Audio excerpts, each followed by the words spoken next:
What is up, guys, and welcome to another episode of Guarani Vision, the first ever podcast dedicated to Paraguayan football in English. As always, I'm Roberto Rojas, and joining my two great co-hosts, Federico Perez and Ralph Hanna. And guys, well, look at here, you have both of these guys at the same place.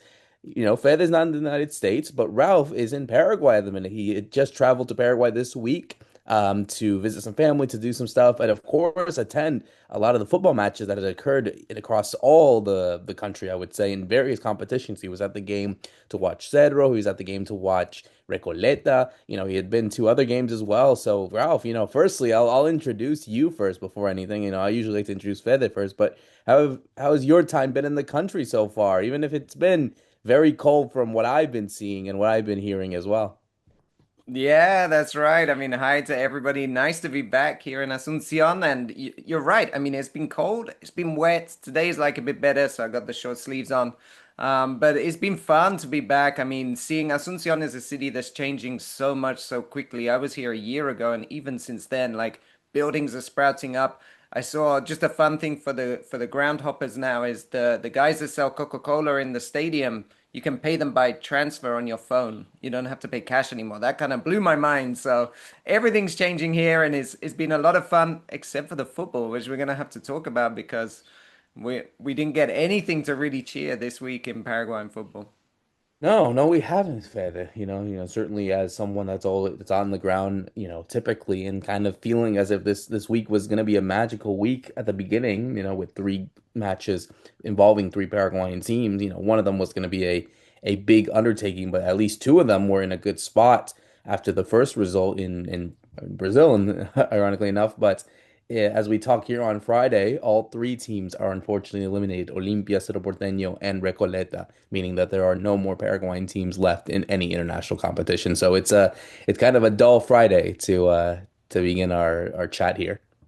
Yeah, hi Roberto. How do you? Hi to Ralph that's here. Hi to everyone that's listening to Guarani Vision. And it's a sad week, Roberto. To be honest with you guys, I mean, as football fans, I feel like they let us down, especially Cerro Porteño and Olimpia. I mean, Olimpia mainly after the results, after what happened last night with Vasco da Gama as we're recording the morning after, and I'm still trying to get over it because this is not what I was waiting for, especially from the champion, the Paraguayan champion that was Olimpia.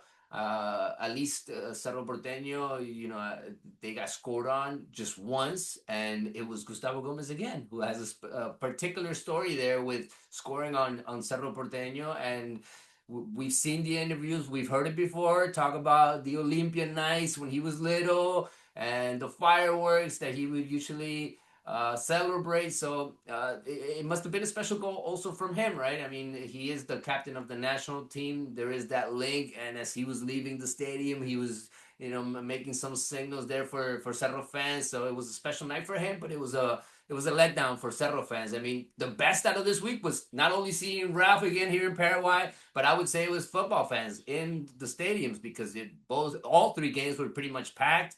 I mean, we can talk about what happened with Boca and Recoleta. That was a weird one because it was full of Boca fans, but Cerro Porteño fans turned up, Olimpia fans turned up, and especially Cerro Porteño fans. That they were under a total rain. It was a crazy night. It was a cold one, and they ended up with their hands totally empty. I mean, again, we were up against the ropes. Again, you needed to go after the game, and you just didn't have enough. When they got scored on, we saw that both teams just didn't have enough. In the second half, they just weren't creative enough. They didn't know what to do with the ball. So yeah, we definitely got to talk about why this happened and what's gonna happen next because we got the Super Classico, guys. This Sunday, after all this crazy madness that we had this week with Libertadores and Sudamericana, Copa Paraguay in the middle, we also have the Super Classico next weekend. Yes, we do. Yes, we do. So, obviously the big matches don't end there. We'll talk about that, of course, afterwards. But yeah, let's go straight to what we saw officially last night was Olimpia taking on Vasco da Gama. The first leg ended in a 0-0 draw over there in Rio de Janeiro. And so the confidence was brewing for Olimpia because everyone knew how Olimpia tend to go into these kind of matches. Obviously, they have the experience. They're trying to win the trophy, and they've never won before. Excuse me. And I think it's certainly something that it's going to be interesting how in this game, really it felt like this was going to be a game that maybe could have been for Olympia's case. And it started off so well. It started off so well, Ralph, and I'll go to you first on this one with Mateo scoring a fantastic goal. Oh my God, really going there in the upper section of the goal. But then it just, the wheels fell off, 2 goals in 7 minutes from Thiago Mendes and then David to give Vasco the lead. And then in the second half, it just continues to go worse for them. Adison scoring the 70 minute. Sandoval getting a goal ruled out just 13 minutes from time. But then, obviously at the end, it was Vasco that scored the fourth goal. And yeah, a miserable night for Olimpia, where it started so well, but it ended so badly. Yeah, that's right. I mean, it started so well from the fans' point of view to pick up what Fede was saying as one of the positives. I mean, it was another packed stadium, the third night in a row in Asuncion, and then we saw like the recibimiento, how do you say, like the welcome and all the fireworks going off. And there's definitely been this week between Cerro and Olimpia, like who had better fireworks in the beginning. But it was like, this great atmosphere. Everything's brewing up. It stopped raining, by the way. So like everybody's like, yes, it's not actually going to rain on us, which happened to the sets of fans the 2 nights previous. And so then it's like, okay, we got a real copper night going. And then Matus comes with that strike where, almost not out of nowhere, but it was kind of like, wow, we weren't expecting the first goal to come this way. And it just put Olympia in a great position. You're up on aggregate, you're at home. It was maybe just a little bit too early. Maybe that was the one issue, the old cliche of scoring too early because from 15 minutes, I don't think they could have sat back. So I understand from Vitamina, like he's not going to suddenly change tactics at that point. But then after the first water break, which we were seeing in these games, after the hydration break, then you started just to see Vasco pushing, pushing, pushing a bit more, and they were showing in sparks that they could play better in transition. And so it was a question of, okay, are we going to be able to stop this, or are we going to, try and counterbalance something? And I think before Olimpia could decide, they'd scored twice, and they they go in at halftime ahead, and it's like kind of changed the whole situation. And the second half is, I think this is a theme of both Cerro and Olimpia we're going to talk about, is in the second half, and maybe this is where the Brazilian economic power and the squad depth comes in. You couldn't find a way for Olimpia to get out of it, whereas Vasco had all the options if they had to come off the bench. And just to give an example, I mean, Sandoval does come off the bench and score, but Spinelli comes off the bench and scores for Vasco, right? Sandoval's goal is probably rightly ruled out. I mean, it's given by the referee. It's them VAR that calls him to rule it out. But I think for me, what gave the foul, or what made it a foul, is because his eyes, right? His eyes kind of betray him because he's never really looking at the ball. He's looking at the goalkeeper. And so I think it's a fair argument to say he was looking for the contact with the goalkeeper. And so those are usually given as fouls. But that was definitely a sliding doors moment because, of course, if that goal had stood, you're 3-2, you've got like 15 minutes of Olympia with all their fans just trying to get that equalizer to go to penalties.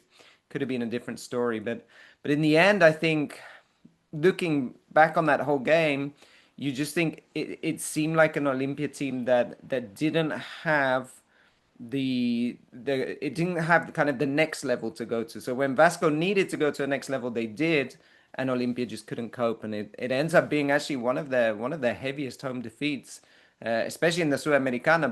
But in even in their history, it's not very often they concede four at home.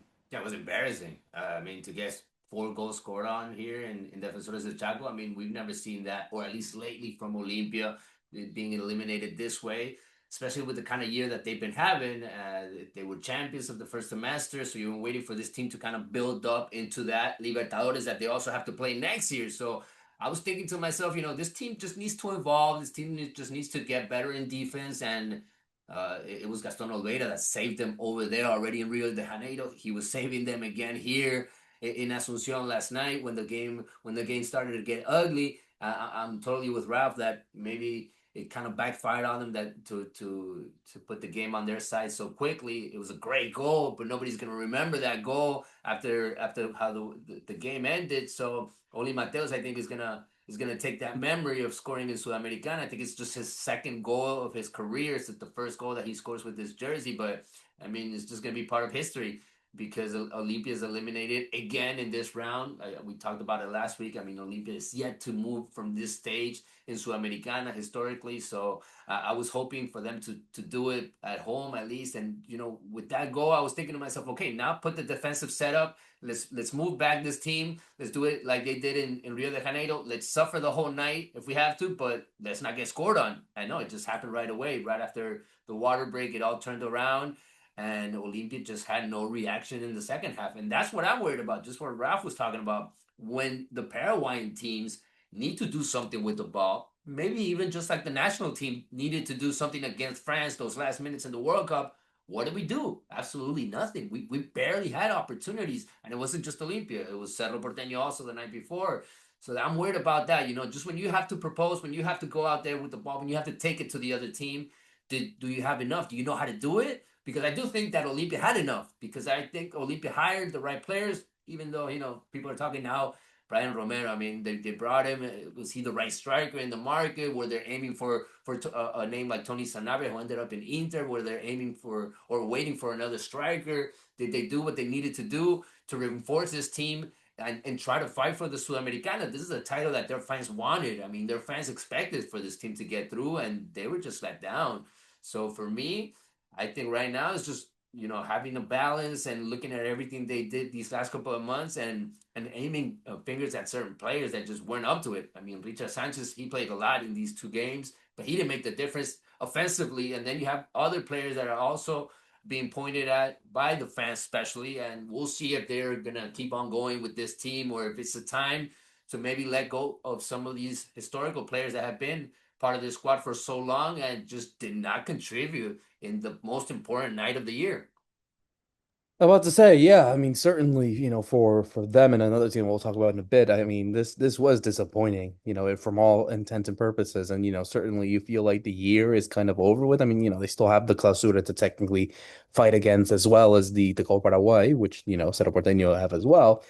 But you feel like for Olympia's case, I mean, yeah, they were gonna play River if they had. They probably were gonna play River in the next round if they had won. So it was always gonna be a difficult task. But hey, at least that boosted some confidence. It would have been great for them, but unfortunately now I think it sucks for them because obviously they were defending champions of the Clausura of the Apertura, and obviously, like I said before at the beginning, this is a tournament that they haven't won before, and it's also a recurring theme of the dominance that the Brazilian clubs always tend to have in these international competitions. Yeah, how are we gonna get through the Brazilian teams? That's what I'm asking myself. Also, these last couple of years in the last matchups that we had, Cerro has gone against Palmeiras many times, but we also see it with other teams. And that was Olimpia going up against the Vasco. That you look at the standings in the Brazilian league, Vasco is not one of the strongest teams right now in the Brazilian league, but they still were a much better team than Olimpia in both matches, or at least they were the team that had the goals, they had the solutions in the bench, also like Ralph said. So I mean, they must be feeling really good about themselves after beating an Olimpia team the way that they did here in Defensores del Chaco. I'm thinking to myself, what does Paraguayan football need to do? What do the big teams need to do to try to get over these kind of games? Because I think this is just going to keep on happening. I mean, you can have a very good group phase like Cerro Porteño did. You can end up being the first team there, but when you get out of that, when it's knockout phase and you have to go one-on-one against these big teams, we have not done well lately, and we've always fallen short, and nobody's talking about what we need to do to get over this situation, to get back to a final. I mean, it's just the years just keep on going, and teams do not look like they're getting better, Ralph. I think the Brazilian teams are getting better. Argentinian teams look like they're back at it, fighting. They were champions last year again in the Sudamericana. So, I mean, we need to do something to change the situation because if not, people are going to get they're gonna get accustomed to the situation. They're gonna think that okay, it's just the group phase for us. After that, it's over. The Libertadores, the Sudamericana, because it happened. All of it happened this week. We had three teams, and all of them are gone. Yeah, and I mean, what we're seeing as well is you said, yeah, when will they get back to finals? Like 2014 now since the last final, but what we're also seeing is maybe we have to start playing like the national team plays to try and win games, right? Because we're just talking here about if it was 1-0 to Olimpia, should they have just tried to go, all out defense and play like Paraguay did against Germany or against France? And it's start, but that's hopefully we don't have to go to that level, right? Hopefully there is a way we can find this solution of playing football in terms of having more of the ball, having more possession when we need to, or being a bit more vertical, which is when we talk about Cerro, that's something Holland was looking for that he didn't get from his team. But it's, yeah, breaking this Brazilian dominance is so hard because if a team like Vasco that is threatened with relegation and honestly has more important things than the Sudamericana, I mean this is not their priority competition like it was for Olimpia. If they can just turn up and win 4-1, it does start to make you worry about where the future might lie. And so, I mean, yeah, there's questions to be asked, and I think one of the big things for both, I mean, mostly Olimpia and Cerro, who are obviously the big teams with the fan base, is to say we have everything. We have kind of the ingredients, right? We have the fans, we have the history. We're able to make signings of foreign players. I mean, it's not like, they have the transfer bans or anything going on. So it's like we need to invest this money maybe more smartly and find the right solutions uh, for trying to break down some of these Brazilian teams. And at some point, you're going to have to see more Brazilians playing in Paraguay, which has historically not been a place that Brazilians come. There's a handful compared to all the Argentinians. And with the economics, it might be more complicated, but it just seems to be eventually you're going to have to do that if you want to start competing against them in at their own game, so to speak. Yeah, certainly it's going to be a tough task. And, it was also another tough task for Cerro Porteño as we talk about the game that happened on Wednesday where they were hosting Palmeiras, and everyone was really thinking that maybe this would have been the night. This would have been the night, Fede, for them to finally break that voodoo that has always been uh, dominating them for quite some time. And, certainly the result last week in São Paulo gave them that confidence. Ralph, you were there. You knew the kind of energy that was going to be made. Obviously, it was a really wonderful welcome that the team got at the beginning of the match. And then, certainly it started off so well. They had some few chances. They could have scored easily there in the beginning, but then right in the 31st minute, Gustavo Gomez, someone that loves to score against Paraguayan teams and loves to score in Libertadores, the ninth straight time that he's done this in nine different competitions. In the Copa Libertadores, the first man to do it.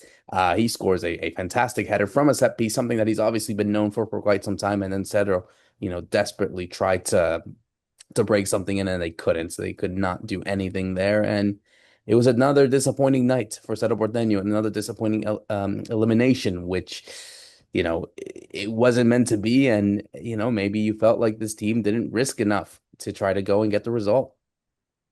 Yeah, I got that feeling also, Roberto. Even though my feeling was after they got scored on, they just didn't know what to do with the ball, and the pressure got to them, just like it happens usually, like it happens so many times before in Libertadores, in these kind of nights where Stero just doesn't know how to manage the situation. And yeah, I love what you said. Those first minutes looked really well, but they just weren't able to maintain the pressure, that style of play. Even they really broke down as the game went through, and Palmeiras they know how to play the Libertadores. They know how to play these games. They have enough experience with their coach, with Gomez, with other players that are in there, and they just showed that grit. I believe that Libertadores grit that you just need to know how to handle. You just give the ball to the other team the first 15 minutes, don't get scored on, and then wait for your opportunities. And they're a very special team from set pieces. They've scored so many goals from set pieces ever since Abel Ferreira has been their coach, and you knew that this was going to happen eventually, that they were going to have a chance, and you needed to stop Gustavo Gomez. He wasn't a starter in the first game, but he was getting ready for this one, and he took this one very seriously, and he wanted to score again on Cerro Porteño. And he was probably looking at that record that everyone is talking about now, 9 years of him scoring. I mean, that's just huge. I mean, that for him, for his career, for everything that he's been building as a player. I mean, he's just putting that fingerprint all over this Libertadores year after year. So proud, and so happy for him. But for Cerro fans, I mean, just another year of the same thing, guys. I mean, the second half when you needed to do something, you had absolutely nothing. Your star players were out. Iturbe wasn't healthy. Cecilio Dominguez wasn't even available for this game. Vegetti did not show up. He didn't do absolutely anything in this game. So who were you gonna get? Who was gonna get you through? It was gonna be the defense. It was gonna be that midfield that has been unstable. We never really know what the starting midfield has been for Holland either. So, I mean, just thinking back, I mean, Palmeiras was just the stronger team. I mean, the group phase was one thing, but knockout stage is totally different. And Palmeiras showed that. That Cerro Porteño probably played all right. They didn't play their best football. Definitely, they could play better, I believe. But even if you play your best football, I think it's still not enough to play against this Palmeiras team that has just too much. And unfortunately, the draw has popped up again, and it was Palmeiras, a huge team. I mean, that's not the team that you usually expect to play against when you're first on your group. Unfortunately, that happened for Cerro Porteño. They can't build from this. And the players that they hired, Roberto, I mean, the players that Holland brought, none of them, none of them, not one single one made the difference. Not one single one was ready for a game or a big game like this one. That's where I'm aiming also. That Holland, this big coach, this coach with experience, that came, we thought that he was going to make the right signings, and no, they did not make the right signings. Yeah, I think I mean firstly this game I got to do as press, so I got the great angle like right high up on the halfway line so you can really see things tactically and you can see, what the coaches are trying to do. And with the case of Holland, he went obviously with the back three at the start and he tried to maintain that as much as he could. But while that worked in some respects, because of course Palmeiras did not score from open play, but what he had is he had an issue that he had too many defenders on the ball. So if you go back and look at statistics, it says that Cerro had more possession. Okay, great, but Who had the ball? yeah, who had the ball? And when you tried to push forward through the lines, they just couldn't do it because Palmeiras is so well organized. And I mean, in the end, Holland also, what I didn't really enjoy was in his press conference, he tried to claim that, well, they have a budget of 238 million, we're just poor old Cerro.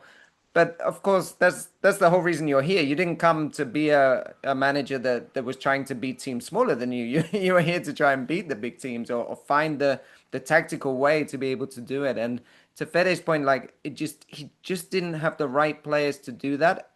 Maybe his changes were wrong, or for whatever reason, and I don't know why, but every single substitute played really badly for Cerro. I mean, there was not one player that came in and made it a bit different, which meant being 1-0 down to the goal.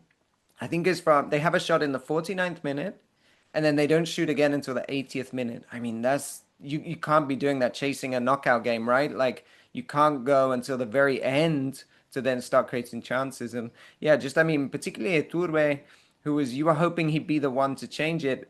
His actual very first touch, because I was taking notes on the game. His very first touch, he's like miscontrolled, and the whole crowd just goes. Kind of, like that drawing of breath, like uh-oh. And then I think is his second touch is he has a free kick and he decides he's going to take it and he overhits the free kick. And the difference in set pieces is obviously what's come down to, which we've seen at football at large.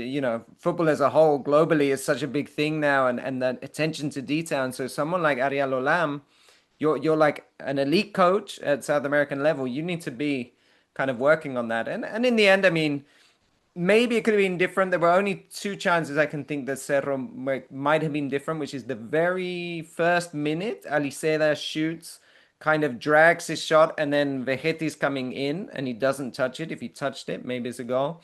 And Ivan Ramirez has from a corner, he does like a scissor kick, I think, or like tries to hook it and hooks it way over the bar instead of on target. Ivan Ramirez, that probably came through with Gustavo Gomez in Libertad. They knew each other, but is that difference, right? In the moments that count, is someone like Gustavo Gomez who turns up, and yeah, so, Cerro now I think are under a lot of pressure because unlike Olimpia, they haven't won the Apertura, and they're not doing well. I mean, they need to get some points in the Cumulativo just to make sure they're in Libertadores again next year. Yeah, certainly it's not looking good for both the two teams. And of course, we got the Super Clásico coming up. But before we go into that discussion, we got to talk about Recoleta. Unfortunately, it was not meant to be for them. Maybe that everyone thought it was going to be a miracle. We can be a bit more shorter on that because it was the result that we expected. But hey, Ralph was there. You were there to be in the atmosphere to see La Doce and Boca Juniors. But for Recoleta, I mean, yeah, really out of their place that day in the Defensores.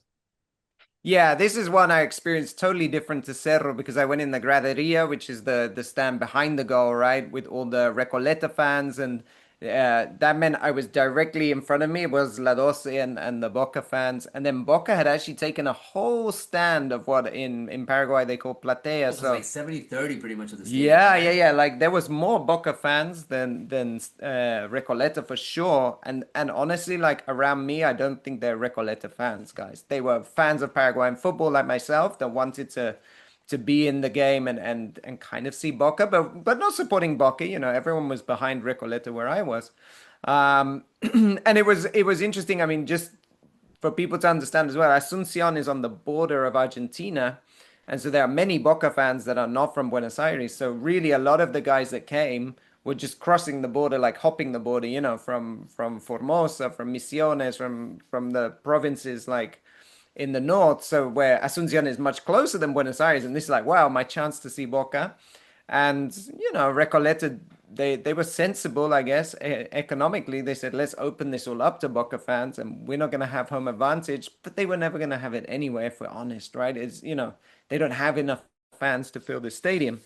Um, and in the game itself, I mean, it was in the first leg, it was lost on Wilfrido Baez, which we talked about a lot, the sending off.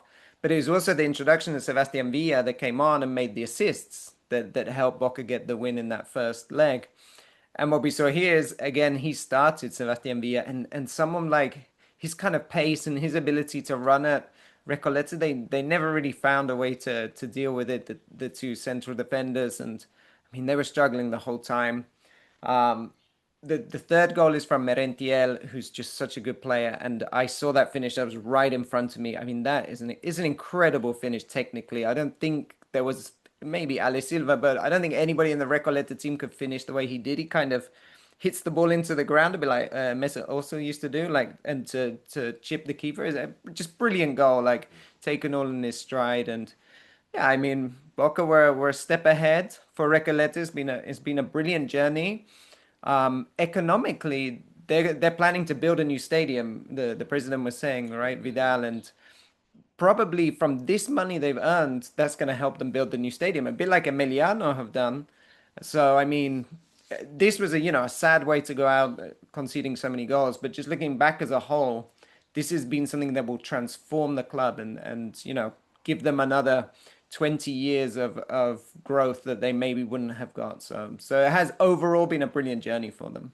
Yeah, I think it was overall it was a good experience for these new teams that were in the continental competition itself. Like Dos de Mayo that we talked about in the first semester, it was their first opportunity also. And for Recoleta, I've always felt like ever since the draw that and they saw Boca, they were like, oh, okay, this is as far as we're gonna get, you know. And that's why when they went to Buenos Aires for that first game, they took it like a party. What we saw, I talked about it the other day. The coach Luis Vidal, their president, having a fun time there with Boca hooligans and all those pictures that came out. I obviously didn't like it because I look at football and I like the battles. I love it when you don't do that with your opponent, when you take it serious, at least until the game ends, you know. And when the series ends, we're all friends again. We love each other. We respect Boca and everything. But before the game, don't do that. And I felt like Recoleta was way too relaxed in this series. They made their mistakes already in the first game, so they lost it already over there in Buenos Aires. And this second game just looked like a practice to me, guys. I mean, there was just one team that looked professional, the other one just did not look like it was up for it. And that's the ugly side of it, right? You wanted to see a Recoleta that could compete, that wouldn't get stomped on. But no, it was a show for the Boca fans that turned up in Defensores de Chaco, and it was a bunch of them.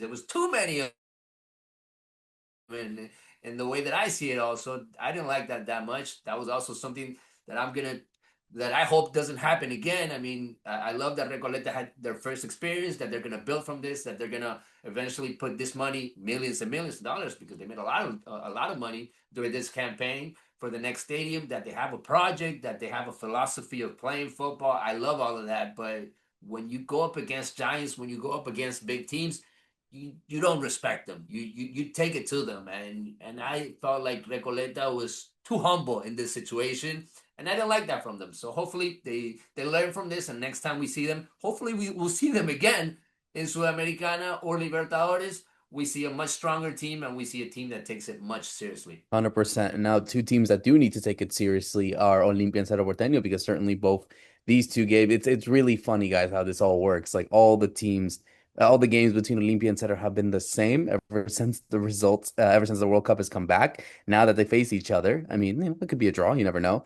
But for this big game, I mean, certainly it is Super Classico. It feels as if though for both these two teams, morale is low, especially given the fact that they were eliminated from the competition this week. But that being said, they could really put themselves in a good spot if either team can get a win there on Sunday. And certainly this game itself, Ralph, it's funny to talk about it because of everything that's going on this week. But at this case, they have to focus on the league at this point because you do feel as if though, the teams like Dos de Mayo, Libertad, Trinidense, maybe two of those teams go off. Libertad are probably still going to be in the race just because, they are the team that obviously are maybe a bit more stacked and more better prepared as opposed to Dos de Mayo and Trinidense. But that being said, winning this game, I would say, if there is a winner, of course, um, puts them really back in the race. Whereas the loser, you kind of feel like their clausura season ends just after 6 games.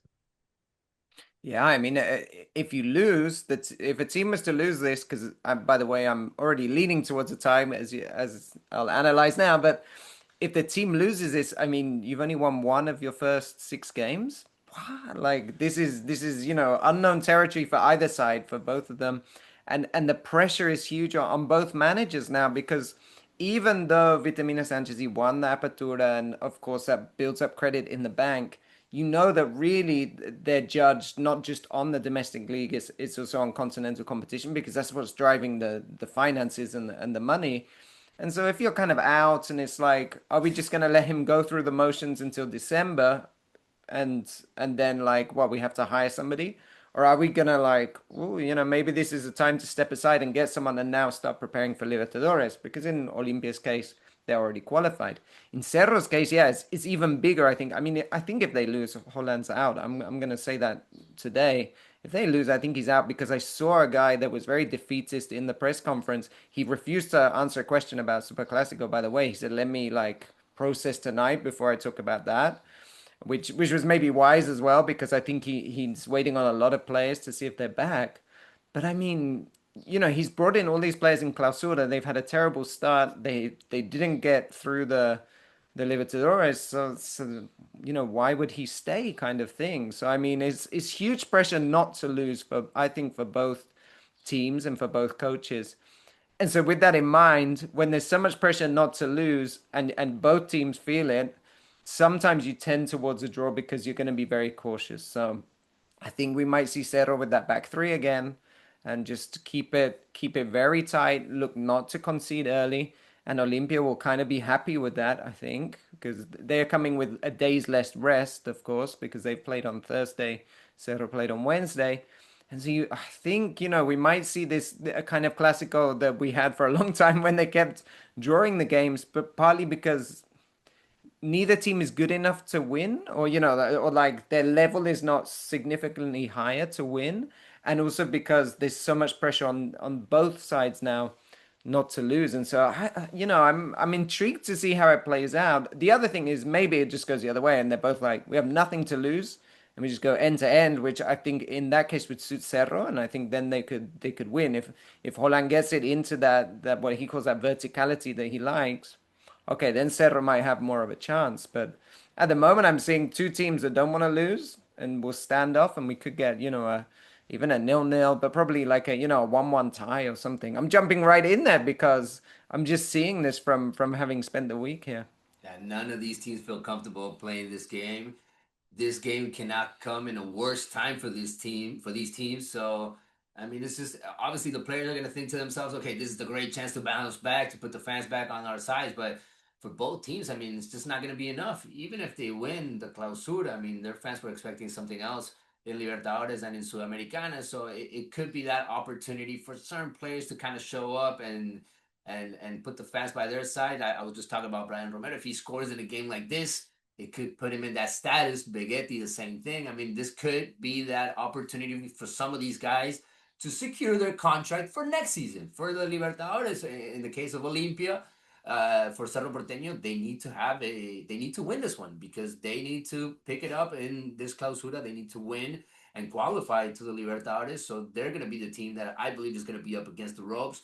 Olimpia has taken that pressure off themselves after being champions of the Apertura. I think no matter what happens, unless they get beaten on again, just like it happened against Basco, if they get scored on at least 2, 3 times, I think it could be the end of the road also for Vitamina Sanchez. But I just don't see it happening because I think there's a bigger project there. But for Holland, I mean, he hasn't showed anything in the local league. I mean, his teams just look like they don't know what they're doing out there. Like he doesn't even know what kind of teams that he's facing, what kind of grounds he's going to. I think I got that sense when they played Ameliano also. So he doesn't look like he's a coach for the local league. He looked like he was a coach for the international games for the Libertadores, and you're not in there anymore. So why would you keep on paying a very high salary coach like him? And if you're not gonna have Libertadores next year, why would he even want to stay? Because he is that high profile, like Ralph said. He's gonna have many offers,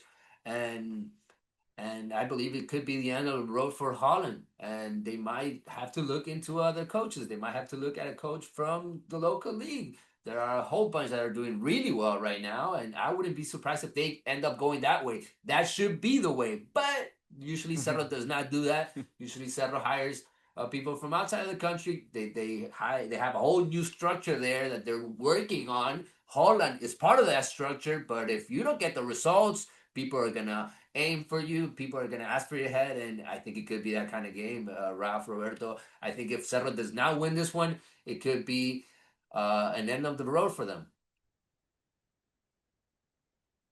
And I see it being that way, Roberto. I think Predicting. it could be for Olimpia this game. Okay, so Olimpia for Fede. Ralph, you're getting a draw. Is that your final answer? Yeah, I'll go for the 1-1 tie. I'll be different. I'll say Cerro Porteño. I feel like they're gonna bounce back from this one. I think one I have to be a bit more different than I know you guys. So one of us will be right next week.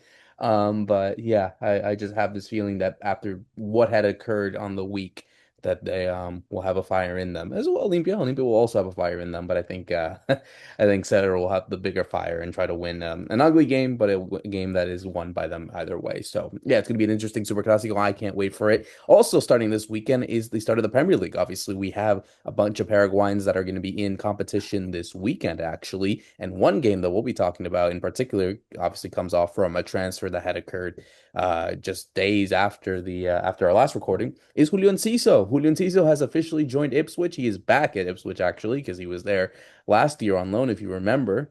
Um, certainly now it's a different sort of team. It's a different sort of Julio, of course, than the one that we saw last season, Ralph. Oh, sorry, 2 seasons ago, Ralph, because obviously in that time span, he was coming off of injury. He was recovering from it. He had helped Paraguay qualify to the World Cup. He had played at Strasbourg, did very well at Strasbourg, but of course, due to financial reasons, they had to sell. And coming off of the World Cup, obviously Julio's value came at the best possible time because it is a record transfer for a Paraguayan player, 30 million euros, the most expensive, or 25 million pounds, if we convert it there to British money, the most expensive Paraguayan player of all time. He surpasses Juan Iturbe, he surpasses Roca Santa Cruz, Almiron, all those guys. And he goes to a team where undoubtedly he will be the star. That's something that's kind of been the recurring theme from Julio's career, is going to teams where he could be the main man. He's already taken the number 10. He's going to work with a manager that he's worked with in Gary O'Neill, previously managed him at Strasbourg. So it's an interesting case. It's an interesting move. Certainly it's a team that just got promoted as well, so they're going to be in that race. And they also got to play on the first weekend, of course. It's a Paraguayan against a Paraguayan with Omar Lerete's Sunderland taking on Ipswich. So you get that interesting matchup tomorrow at the time of recording. But in terms of this transfer itself, I think it's a good move. But certainly the big risk is how Ipswich will do in a tough Premier League season to see if they could stay up. Yeah, it's a big test again for Enciso that I think at the time we were unsure if he can really be a Premier League player because not because of his quality. His quality's always been there, but because he is naturally a more chaotic player, but that's part of his genius, right? I think we've talked about this a lot. Like you give him more of a free role, and that's what Alfaro was finally, really clicked on, I think. And you can build the structure around him, but he's not the structure himself. If you want him to be like tracking back and working, defensively like Brighton had him do, you're not going to get the best out of him eventually. So I think it's interesting that, yeah, he got the number 10. Gary O'Neill knows him from Strasbourg, so he trusts him, knows what he can do.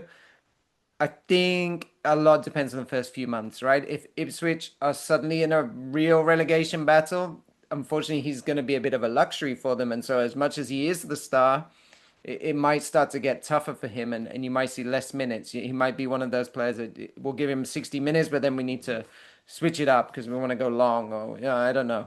Um, if things start going well, because this time last year we said, oh, Alderete at Sunderland, that's going to be really tough, and Sunderland had a great season. So if things are going well at Ipswich, I mean, wow, it could be like that real transformation moment where he's doing what he did at Strasbourg, but in the Premier League. Then he's going to turn a lot of heads, and 25 million pounds is going to feel very small in this current market where 100 million has become actually kind of like more of an average, where we used to talk about 100 million pound players.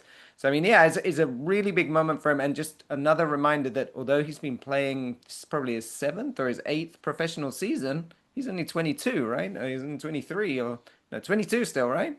So I mean, he's a guy that debuted when he was 15. He's played so much football, but here he is. There's still plenty ahead, and there's a lot of magic that can happen. And for all Ipswich fans, he's always great to watch. So I'm sure they'll have lots of fun watching him. Yeah, I Fede, was I reading some mean, of the comments, Roberto, and most of the Ipswich fans were writing down there, oh, more bangers this season. So they were happy about the signing, you know?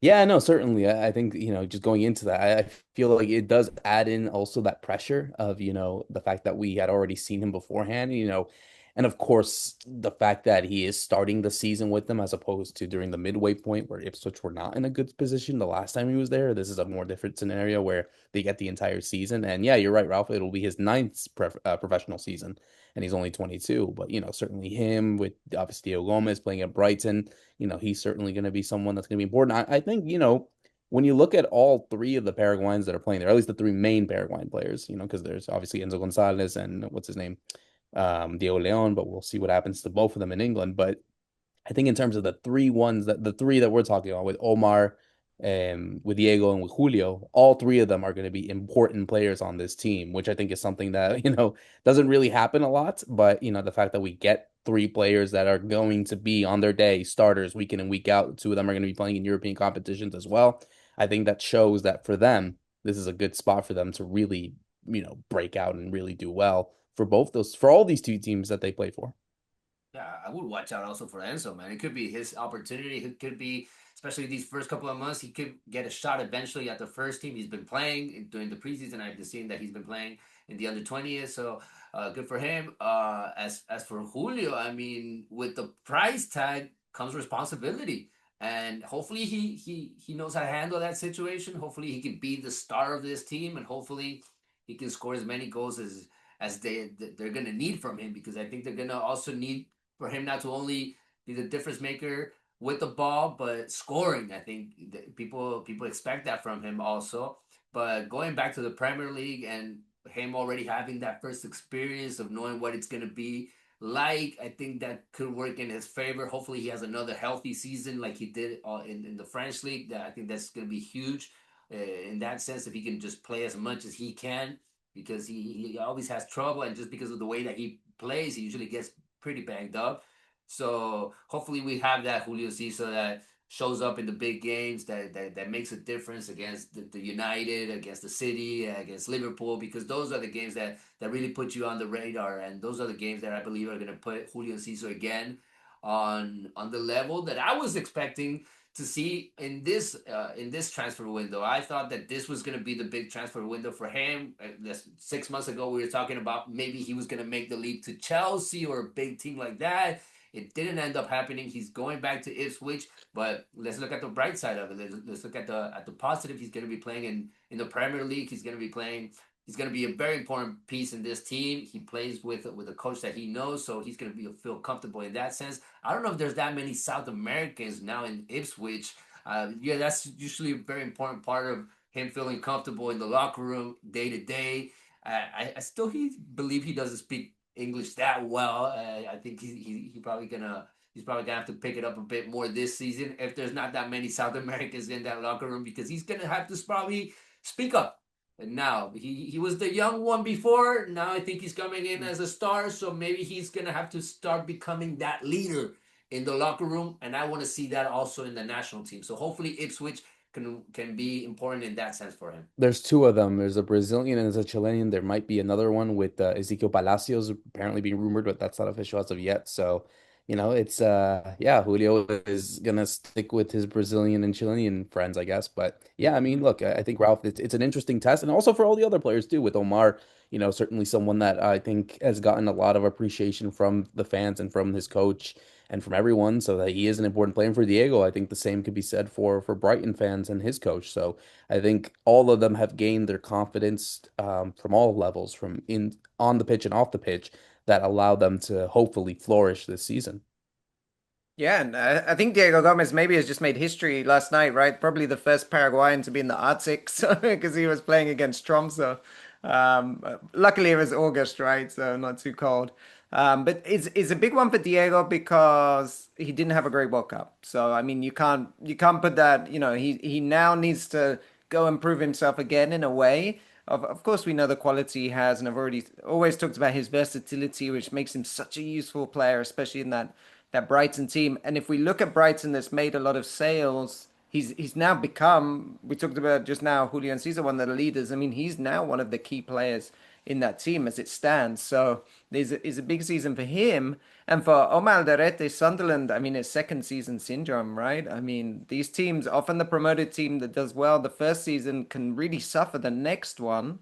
And so now we have to see like how does Sunderland do because still on paper they're not meant to be a mid-table or above team like they were for much of last season. So there's still a lot of pressure on him.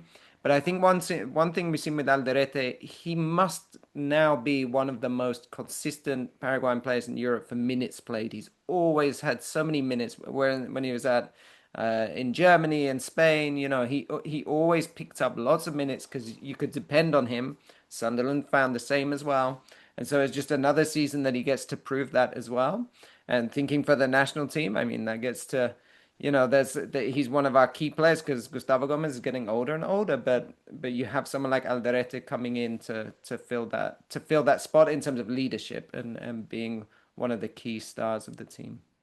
Absolutely. And before we go and close this off, obviously the news that we got yesterday, actually, officially, that Paraguay is back in terms of games. They're actually back in the States, after playing in California and Massachusetts and Pennsylvania, they get to go to another state and another district as they will take on Bolivia on September 27th at Audi Field in Washington, D.C. before a couple days later. They take on Colombia in Harrison, New Jersey at Sports Illustrated Stadium or Red Bull Arena. So certainly the tests of Paraguay continue as now they're preparing for the Copa America and of course the World Cup that they're going to obviously go host. We'll have to wait and see until for the official confirmation of Gustavo Alfaro returning. It all looks like it's going to be Fede, just to start on you that he gets to return back for a second cycle, something that not many Paraguayan coaches can do. I think the last one was Tata Martino in that sense in 2010, 11.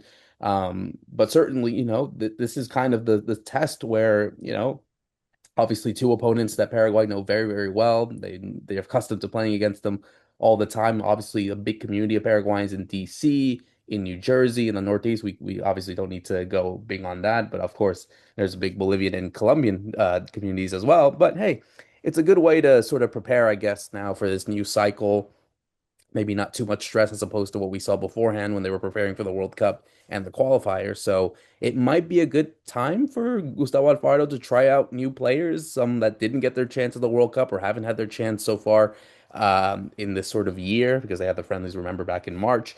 That's how I personally see it, honestly. I don't know if we're going to see the most of the players that we saw from the World Cup or maybe we do actually. But what I'm saying is that maybe we get some new players that come in to really demonstrate if they are ready for this Paraguay squad for the next year, and of course for the Copa America.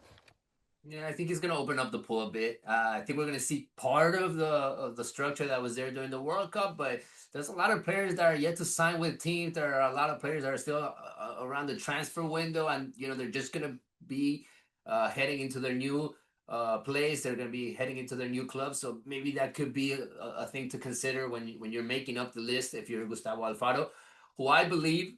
And because I made a couple of phone calls this week after the confirmation from the friendlies, I started asking, okay, is Alfaro going to be there? And I asked even people that are really close to Gustavo Alfaro, and I got a positive answer, guys. I didn't get a yes yet, but I got a very positive answer. So I'm really hyped about that because a couple of weeks ago we did not know how it was going to go, if there was negotiations going on, if there was other teams that were making calls also to Alfaro because he had a really good World Cup. He eliminated Germany, so that already made a name for itself, and he was gonna get a lot of opportunities. But apparently, he wants to move forward with this team.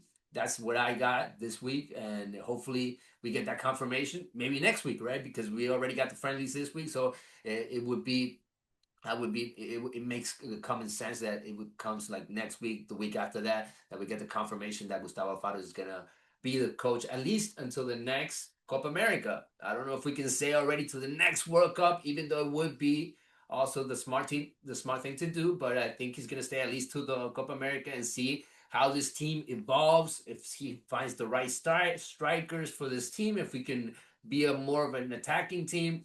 And we're talking about strikers. I mean, you look at our strikers right now, they're all in South America, guys. I mean, Alex Arce, Carlos Gonzalez, they're doing really well in Libertadores this year. And we got another one. We got Tony Sanabria, guys.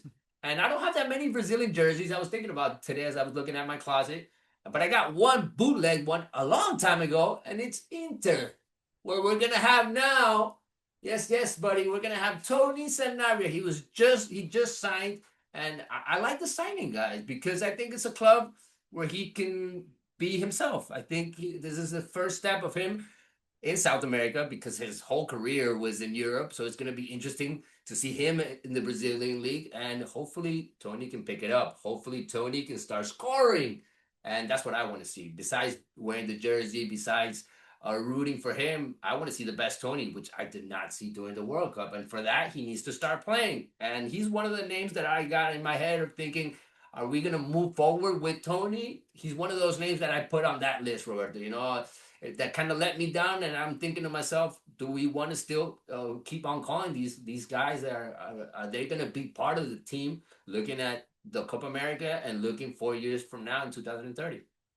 Yeah, I mean, it's fascinating that he goes to Brazil because it's the most European league in South America. So it's like the perfect fit for him because he also is now finally like just a couple of hours from Asuncion. And I think maybe there used to be these claims before Alfaro was coach that he didn't really feel Paraguayan, because he'd grown up abroad and there was times where he didn't want to come back, right? Remember when he wasn't saying he wouldn't play for the national team? And I think, with Alfaro, all of that got swept away. It was clear how much he does love playing for Paraguay and wants to be close, but I mean, he was playing Serie A and La Liga for a time, but now he's much closer, and I think he'll start to maybe get some of that feel. And talking about leaders, he's at the age where he should be one of the leaders, but you've never really felt that from him. So I think now this kind of proximity to Paraguay is going to be really interesting for that part of that Do you think project. he'll ever play here?